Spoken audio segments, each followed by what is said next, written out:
வணக்கம். ட்ரேடிங் அரிமா YouTube channel சார்பாக உங்களை அன்புடன் வரவேற்கிறேன். இன்னைக்கு நம்ம பார்க்கக்கூடிய டாபிக் வந்து எக்ஸ்சேஞ்ச் ட்ரேடட் ஃபண்ட் அப்படின்னு சொல்லக்கூடிய இடிஎஃப்னா என்ன அப்படின்றதான் டீட்டெயில்டாக பார்க்க போகிறோம்.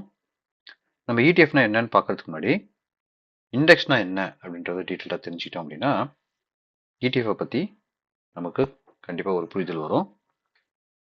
இண்டெக்ஸ்ன்றது நிறைய பேருக்கு பிகினர்ஸ்க்கு தெரிஞ்சிருக்கும். Nifty 50, bank Nifty, junior Nifty, Nifty mid cap 150 அப்படின்னு சொல்லிட்டு நிறைய இண்டெக்ஸஸ் கேள்விப்பட்டிருப்பீங்க. அதே மாதிரி சென்செக்ஸ், பிஎஸ்சியை பொறுத்த வரைக்கும் பிஎஸ்சின்றது Bombay stock exchange. Bombay stock எக்ஸ்சேஞ்சை பொறுத்த வரைக்கும் சென்செக்ஸ் அப்படின்னு சொல்லிட்டு நீங்கள் கேள்விப்பட்டிருப்பீங்க. பாப்புலராக வந்து நிஃப்டி 50 சென்செக்ஸ் இதை பற்றி தான் நம்ம நிறைய நியூஸ்லையும் கூட டெய்லி வந்து சிண்டெக்ஸ் இவ்வளோ ஏறிச்சு, அதாவது நிஃப்டி 50 வந்து இவ்வளோ ஏறிச்சு, பங்கு சந்தை ஏறுது இறங்குது அப்படின்னா இந்த குறியீடை வச்சு தான் நிஃப்டி 50யும் சென்செக்ஸை வச்சு தான் அவங்க பர்ஃபார்மன்ஸ் எப்படி இருக்குன்றத சொல்லுவாங்க. இந்த நிஃப்டி 50ன்றது என்ன அப்படின்னு பார்த்தீங்கன்னா இந்தியாவில் இருக்கக்கூடிய டாப் 50 கம்பெனிஸை எடுத்து ஒவ்வொரு கம்பெனிக்கும் ஒரு குறிப்பிட்ட வெயிட்டேஜ் கொடுத்து டோட்டலாக இந்த 50 கம்பெனியும் கூட்டினோம்னா ஒரு 100% வர மாதிரி என்ன பண்ணியிருப்பாங்கன்னா இந்த நிஃப்டி 50யை வந்து இண்டெக்ஸ் பண்ணி வச்சுருப்பாங்க. ஏன் அப்படின்னா இப்போ இந்தியாவுடைய க்ரோத் ரேட், அதாவது ஸ்டாக் மார்க்கெட்டில் வந்து கம்பெனிஸ்லாம் எப்படி வளருது அப்படின்னு தெரிஞ்சுக்கணும்னா இந்த நிஃப்டி 50 இண்டெக்ஸை வந்து வெயிட்டேஜ் வச்சு என்ன பண்ண முடியும், வளர்ந்துருக்கா இல்லையா அப்படின்றத ஒரு பெஞ்ச் மார்க் மாதிரி செட் பண்ணி அந்த பெஞ்ச் மார்க்கை அச்சீவ் பண்ணியிருக்கா இல்லையா அப்படின்றத நம்ம பார்க்க முடியும். ஃபார் எக்ஸாம்பிள் நிஃப்டி 50 எடுத்துக்கிட்டோம் அப்படின்னா அந்த 50 கம்பெனி டாப் 50 கம்பெனிஸோடைய வெயிட்டேஜ்னு பார்த்தீங்கன்னு வச்சுக்கோங்க. ரிலையன்ஸுக்கு வந்து 10.743, டிசிஎஸ்க்கு வந்து பார்த்தீங்கன்னா 7%, 7.7, ஹெச்டிஎஃப்சியில் 6.16 இப்படின்னு சொல்லிட்டு இந்த கம்பெனிக்கு தகுந்த மாதிரி வெயிட்டேஜ் அவங்க கொடுத்துருப்பாங்க.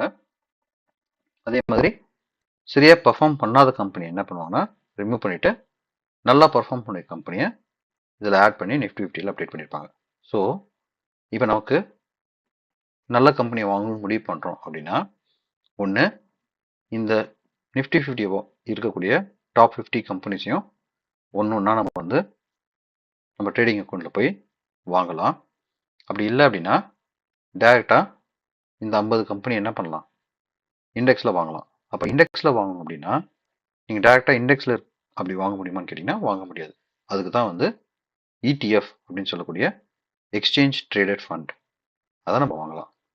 அதாவது இண்டெக்ஸை வாங்குறதுக்கு பதிலாக, அதாவது இண்டெக்ஸில் இருக்கக்கூடிய 50 கம்பெனிஸை டைரெக்டாக வாங்குறதுக்கு பதிலாக இடிஎஃப்பை வாங்கணும் அப்படின்னா இந்த இடிஎஃப் வந்து இந்த 50 கம்பெனியை தான் ரெப்ரசன்ட் பண்ணுது இதே வெயிட்டேஜோட.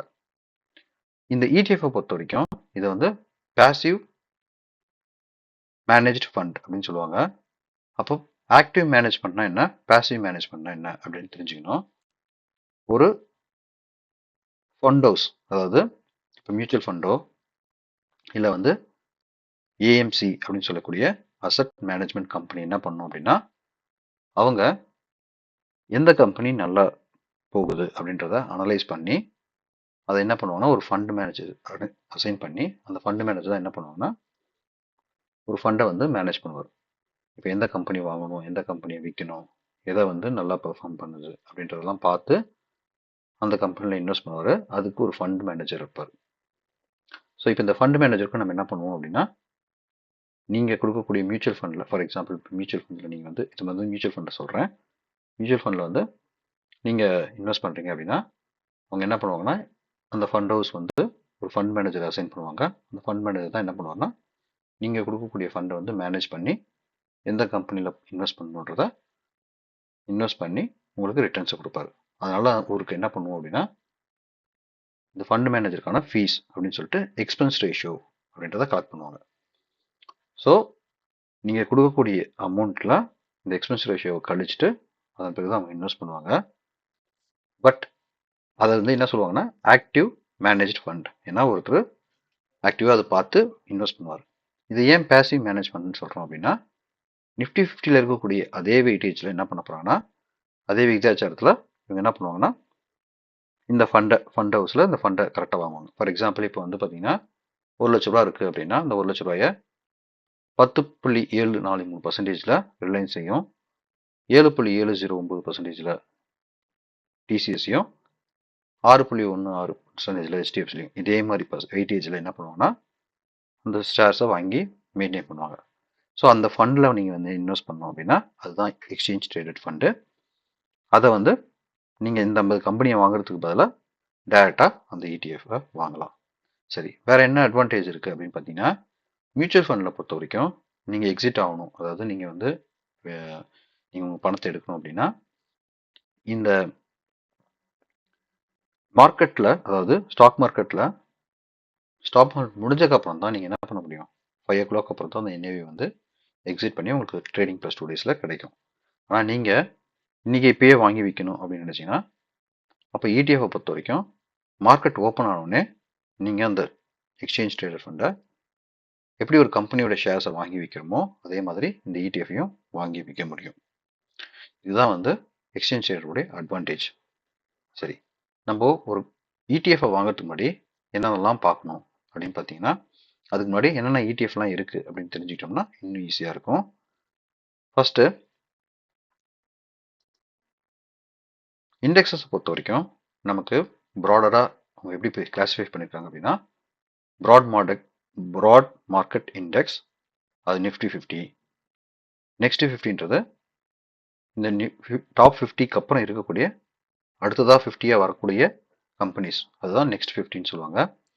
அப்புறம் mid cap 50, small cap, mid கேப்ன்றது மீடியம் கேபிட்டல். நிஃப்டி 50யில் இருக்கக்கூடிய முக்கால்வாசி ஸ்டாக்ஸ் வந்து பார்த்தீங்கன்னா லார்ஜ் கேப் அப்படின்னு சொல்லுவாங்க.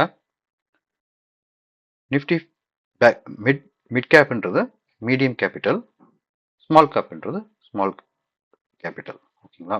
So small cap, mid cap, large cap அப்படின்னு 3 கிளாஸிஃபை பண்ணியிருக்காங்க. அதுக்கு தகுந்த மாதிரியான இண்டெக்ஸ் இருக்குது.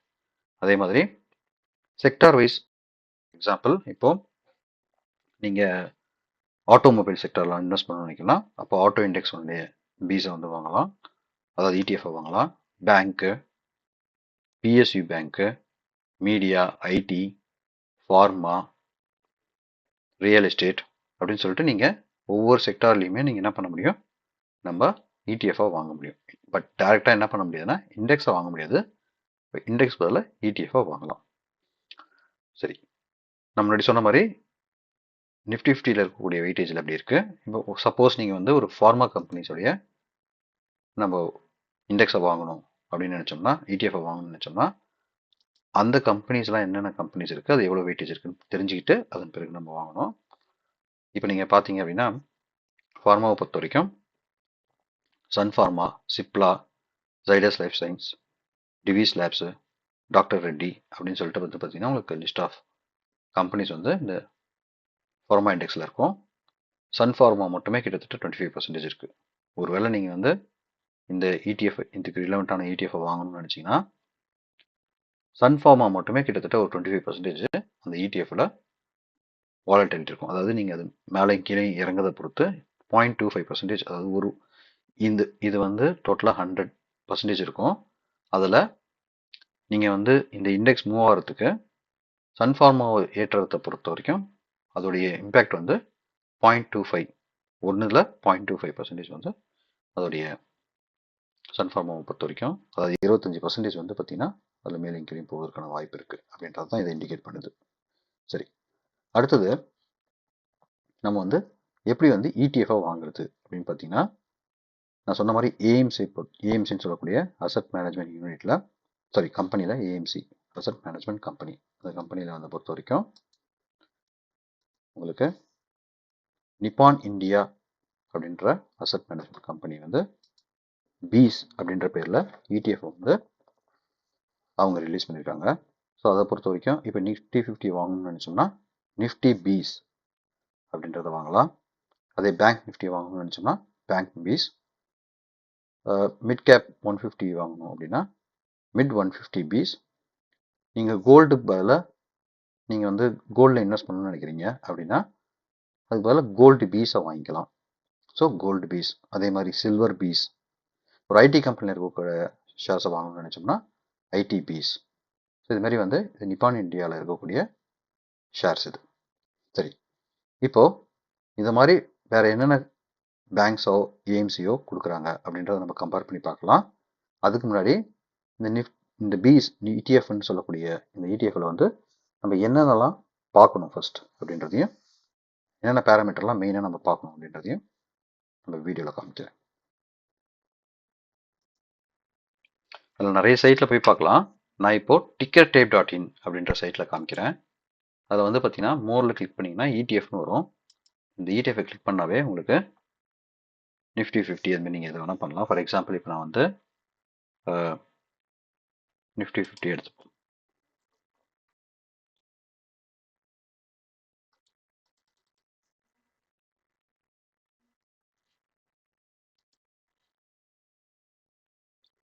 நிஃப்டி 50 பீஸ் அப்படின்னு நினச்சிங்கன்னா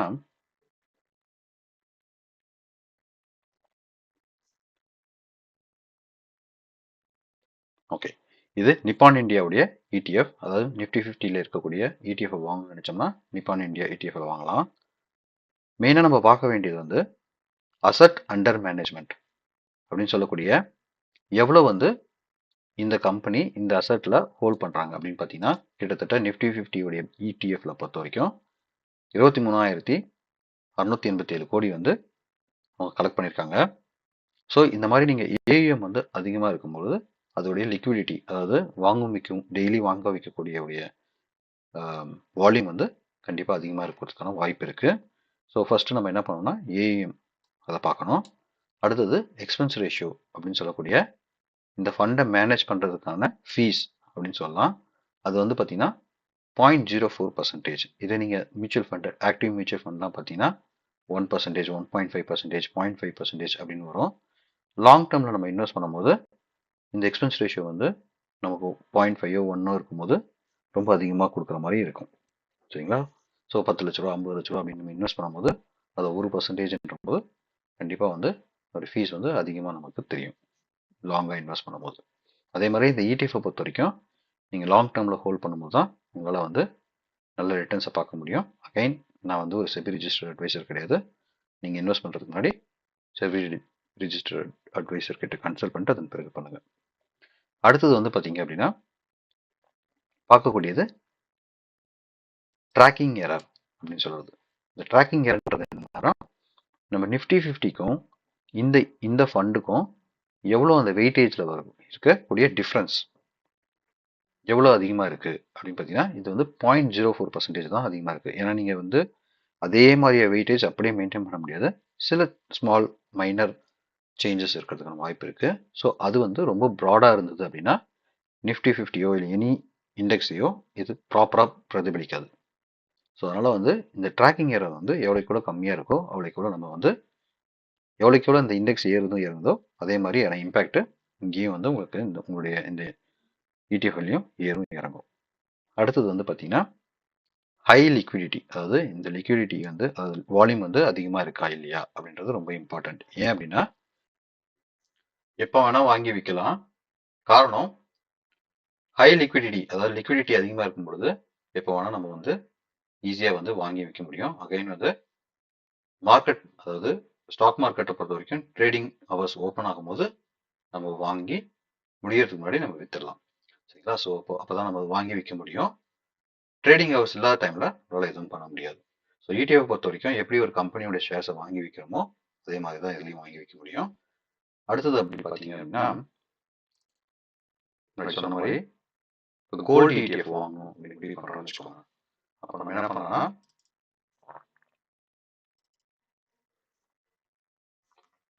கோல்டு பீஸ் ட்ரை பண்ணலாம். அகைன் நிப்பான் இந்தியாவுடைய கோல்டு பீஸ் கிடைக்கும். ஸோ நிப்பான் இந்தியாவுடைய கோல்டு பீஸ் வந்து முன்னாடி சொன்ன மாதிரி தான் ஏஎம் எவ்வளோ அப்படின்றத பார்க்கலாம். அதோட எக்ஸ்பென்ஸ் ரேஷியோ வந்து 0.79%. இந்த கோல்டு பீஸை பொறுத்த வரைக்கும் இதோட எக்ஸ்பென்ஸ் ரேஷியோ ரொம்ப அதிகமாக இருக்கு. ட்ராக்கிங் எரர் பெருசாக இல்லை. ஸோ இதோட பியர்ஸ் அப்படின்னு பார்த்தீங்கன்னா யார் யாரெல்லாம் என்னென்ன கொடுக்குறாங்கன்றதையும் பார்த்தலாம். இருக்கிறதுலே வந்து நிப்பான் இந்தியா ஐடிஎஃப் உடைய கோல்டு தான் வந்து பார்த்தீங்கன்னா 0.79% எக்ஸ்பென்ஸ் ரேஷியோ இருக்கு. ஐசிஐசிஐ ப்ரூடென்ஷியலை பொறுத்த வரைக்கும் 0.50 இருக்கு. ஸோ நீங்கள் ஐசிஐசிஐ ப்ரூடென்ஷியல்ஸ் ட்ரை பண்ணலாம். அப்படி இல்லைன்னா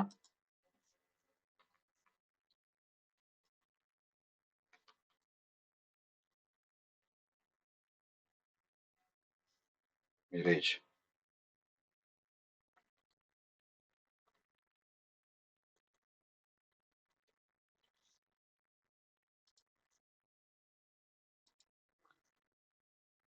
உடைய அசெட் வந்து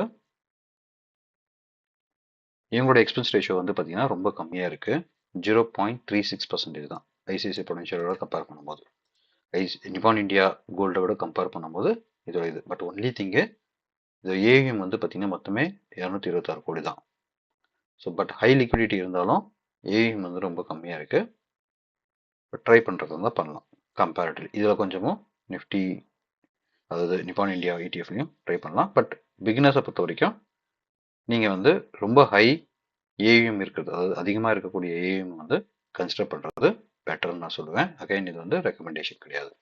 நீங்கள் ஓன் அனாலிசிஸ் பண்ணுங்கள். அப்படின்னா செபி ரிஜிஸ்டர்ட் அட்வைசர் கிட்ட கன்சல்ட் பண்ணிட்டு அதன் பிறகு பண்ணுங்கள். இப்போது ஒரு கவர்மெண்ட் ஸ்டாக்ஸில் தான் வாங்க போகிறோம் அப்படின்னு முடிவு பண்ணிட்டீங்க அப்படின்னா அதுக்கு வந்து பிஎஸ்சி ETF, சிபிஎஸ்சி ETF அப்படின்றத நீங்கள் வந்து ட்ரை பண்ணி பார்க்கலாம். அதை பொறுத்த வரைக்கும் எக்ஸ்பென்ஸ் ரேஷியோன்னு பார்த்தீங்கன்னா கிட்டத்தட்ட 39,197 கோடி வந்து இருக்குது. காரணம் இது கவர்மெண்ட்டோடையது. ஸோ கவர்மெண்ட் அதில் இன்வால்வ் ஆகிறதுனால அதோட ஏஎம் வந்து ரொம்ப அதிகமாக இருக்கும். ட்ராக்கிங் வந்து பார்த்தீங்கன்னா 0.10%, எக்ஸ்பென்ஸ் ரேஷியோ 0.05%. நீங்கள் இடிஎஃப் பொறுத்த வரைக்கும் எக்ஸ்பென்ஸ் ரேஷியோன்றது ரொம்ப ரொம்ப கம்மியாக தான் இருக்கும். அதனால தான் நம்ம வந்து இடிஎஃப் ப்ரிஃபர் பண்ணுறோம். ஓகேங்களா? ஒன்று. ரெண்டாவது வந்து நம்ம எப்படி ஒரு ஸ்டாக்கை வாங்கி விற்கிறோமோ அதே மாதிரி இதையும் வாங்கி விற்கலாம். ஸோ எப்படி வந்து பார்த்தீங்கன்னா இந்த கம்பெனியோட ஷேர்ஸை வாங்கி விற்கிறோம் அப்படின்னு பார்த்தீங்கன்னா, இப்போ ஜெரோதாவை பொறுத்த வரைக்கும் நீங்கள் நிஃப்டி பீஸ் நீங்கள் சர்ச் பண்ணிக்கோங்க. சர்ச் பண்ணிட்டு நிஃப்டி பீஸ்ன்னு செலக்ட் பண்ணி எவ்வளோ குவான்டிட்டி வேணுமோ அவ்வளோ குவான்டிட்டி. ஃபார் எக்ஸாம்பிள் இப்போ 10 குவான்டிட்டி வாங்க போகிறோம் அப்படின்னா 10ன்னு போட்டிங்க அப்படின்னா இங்கே வந்து உங்களுக்கு கிளியராக எவ்வளோ அமௌண்ட் நீங்கள் இன்வெஸ்ட் பண்ணுறீங்கன்னு காமிக்கும். பை அப்படின்னு கொடுக்கலாம். கொடுத்தீங்கன்னா உங்களுக்கு ஆட்டோமேட்டிக்காக உங்களுக்கு ஆர்டர் எக்ஸிக்யூட் ஆகி உங்கள் அக்கௌண்ட்டுக்கு வந்துடும். அதே மாதிரி நீங்கள் செல் பண்ண ஏற்கனவே வச்சுருக்கீங்க அப்படின்னா அதை நம்ம செல் பண்ண போகிறோம் அப்படின்னும் போது உங்களுக்கு ஹோல்டிங்ஸில் காமிக்கும். அதில் வந்து எக்ஸிட் அப்படின்னு கொடுத்து எவ்வளோ குவான்டிட்டி வேணுமோ அந்த குவான்டிட்டி கொடுத்து லிமிட் ஆர்டரில் எவ்வளோ நம்பர்ஸ் நம்ம எக்ஸாக்டாக எவ்வளோக்கு விற்கணும்னு நினைக்கிறோமோ விற்கிட்டு செல் கொடுத்தோம் அப்படின்னா அன்றைக்கி அந்த லிமிட் ஆர்டரில் போச்சு அப்படின்னா அது செல் ஆகிடும். ஸோ இப்படி தான் வந்து நம்ம வாங்கி விற்கிறது இடிஎஃப்பை பொறுத்த வரைக்கும். ஹோப்ஃபுல்லி இந்த வீடியோ உங்களுக்கு பிடிச்சிருக்கும் நம்புகிறேன்.